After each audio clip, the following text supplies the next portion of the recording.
morning, students. Today we will do the worksheet number 65, which is for 9th December.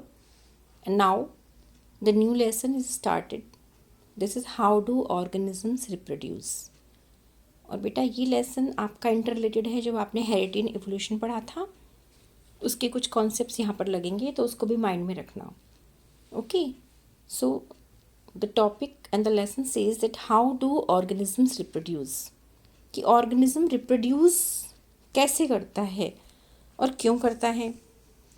तो ये point अगर हम देखें, for the survival of an organism reproduction is not necessary but this is essential for the perpetuation of the species. मतलब survival के लिए reproduction होना ज़रूरी नहीं है, बट रिप्रोडक्शन कैसे ज़रूरी है, उस जैसी स्पीशीज़ को क्रिएट करने के लिए. कि अगर वैसी स्पीशीज़ बनेंगी ही नहीं आगे तो ऑर्गेनिज्म ही नहीं होगा, तो सर्वाइव कौन करेगा. सर्वाइवल के लिए तो क्या है, बॉडी का अडेप्टेशन बहुत ज़रूरी है ना. वो हम आगे देखेंगे कैसे ज़रूरी है. अब ये देखिए कि do organisms create exact copy of themselves. क्या ऑर्गेनिज्म जो होते हैं वो बिल्कुल एग्जैक्ट कॉपी प्रोड्यूस करते हैं अपने जैसी. Organism look similar if their body designs are similar.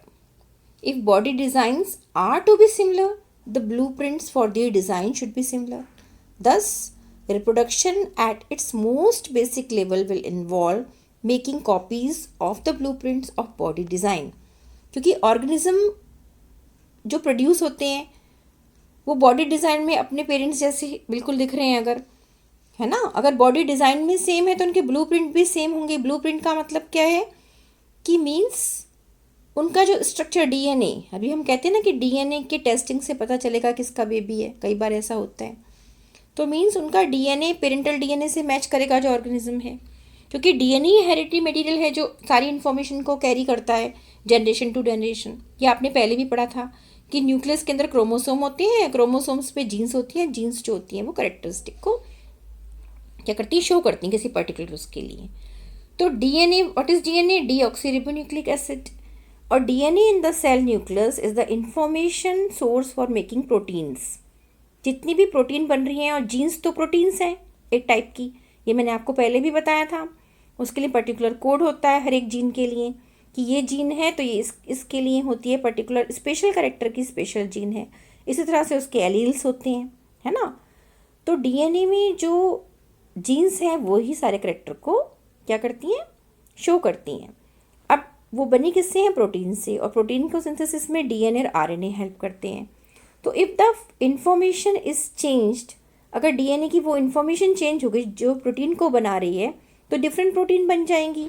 और जब डिफरेंट प्रोटीन बनेंगी तो बॉडी डिज़ाइन भी आल्टर हो जाएगा, और इससे क्या हो जाएगा, वेरिएशंस आ जाएंगी. और कई बार जो वेरिएशंस होते हैं ये इंपॉर्टेंट भी होते हैं ऑर्गेनिज्म को सर्वाइव करने में, कई बार ये नेगेटिव भी होते हैं कि ऑर्गेनिज्म बचता नहीं है ना. Therefore, copying or duplication of the gene material like DNA through replication is called a DNA copying. And this is DNA copying, it can be inherited by the progeny. The process of DNA copying brings some variations each time and which is the basis of evolution. जिस समय DNA copying हो रहा है, क्योंकि मैंने आपको बताया DNA का डबल हेलिकल स्ट्रक्चर होता है, वाटसन क्रिक ने दिया था. तो जिस समय रेप्लिकेशन होता है, एक ये दोनों स्ट्रैंड खुल जाते हैं, तो ये दोबारा से जब फ्यूज़न हुआ गैमीट्स मेल और फीमेल, तो ये कॉपिंग दोबारा से होगी डीएनए की. तो यहाँ से आधा पार्ट इसको कहाँ से मिल रहा है, फीमेल से, आधा अगर मेल का है.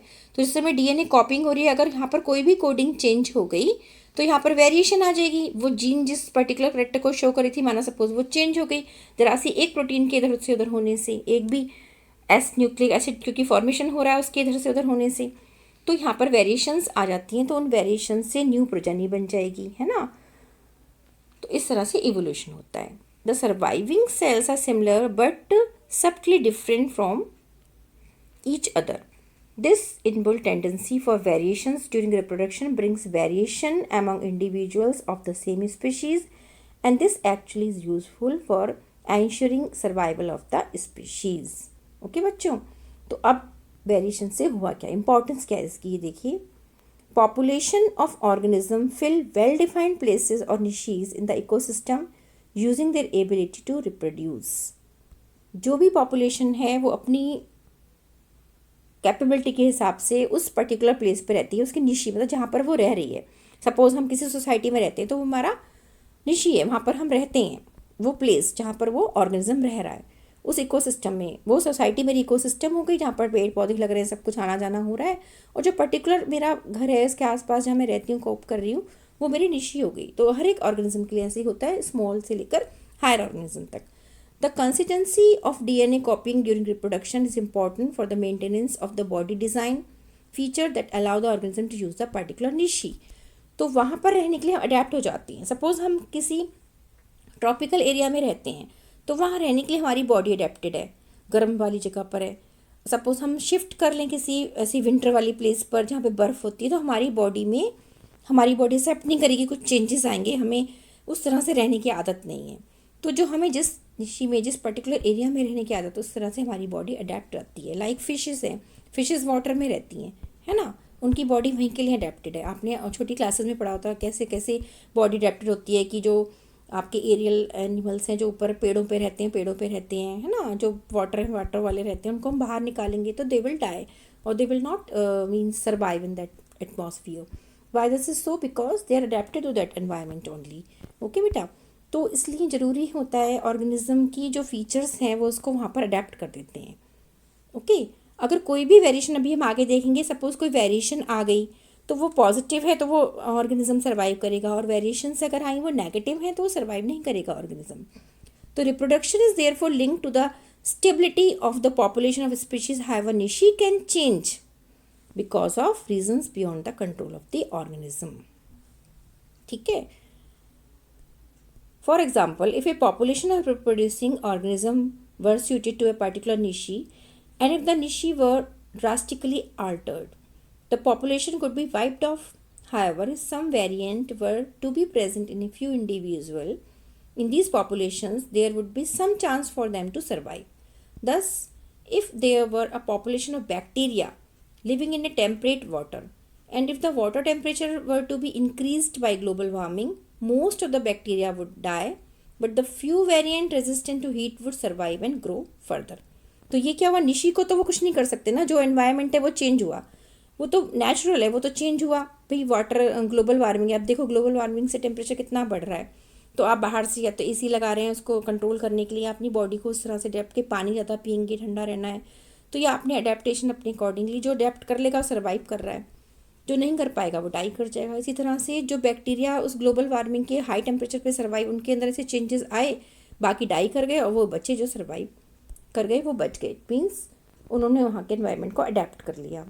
ठीक है, तो अब हम टर्म पे आते हैं कि रिप्रोडक्शन क्या है। The life process that ensures that a plant और animal species will not disappear from this earth is reproduction.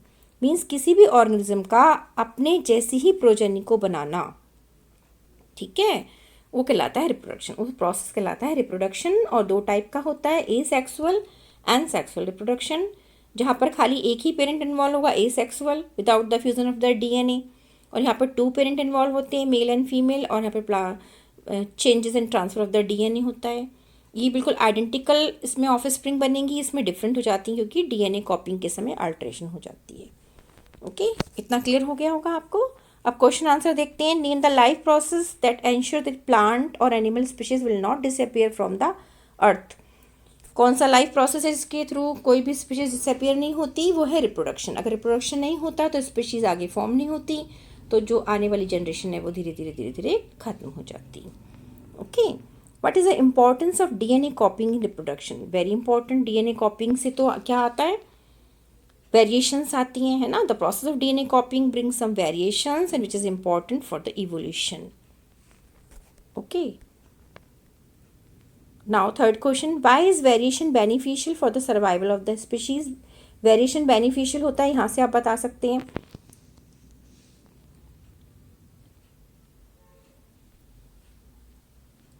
क्यों? ये एग्जांपल आप देते हैं ना बैक्टीरिया वाला, कि अगर कोई भी चेंजेस होते हैं बेनिफिशियल है, अगर ग्लोबल वार्मिंग से वो बैक्टीरिया रहे जिनमें चेंजेस आए, जिनमें नहीं आए वो नहीं रह पाए। Define reproduction and type, 2 type की आप बता देंगे, ए sexual and sexual reproduction. If an organism is reproducing without fusion of gamete, what type of reproduction? Without fusion में ए सेक्सुअल हो गया, ये तो ईजी है। Right the source of making protein in the nucleus. Source क्या है protein का? वो डीएनए है। डीएनए ही और आरएनए मिलकर ही क्या करते हैं? प्रोटीन सिंथेसिस करते हैं, प्रोटीन बनाते हैं, जिससे कि जीन्स का फॉर्मेशन होता है और बहुत सारी एक्टिविटीज़ होती हैं। ओके बच्चों, साथ साथ आपने ये जरूर ध्यान रखना है कोविड-19 के लिए कि wash your hands with soap and water regularly.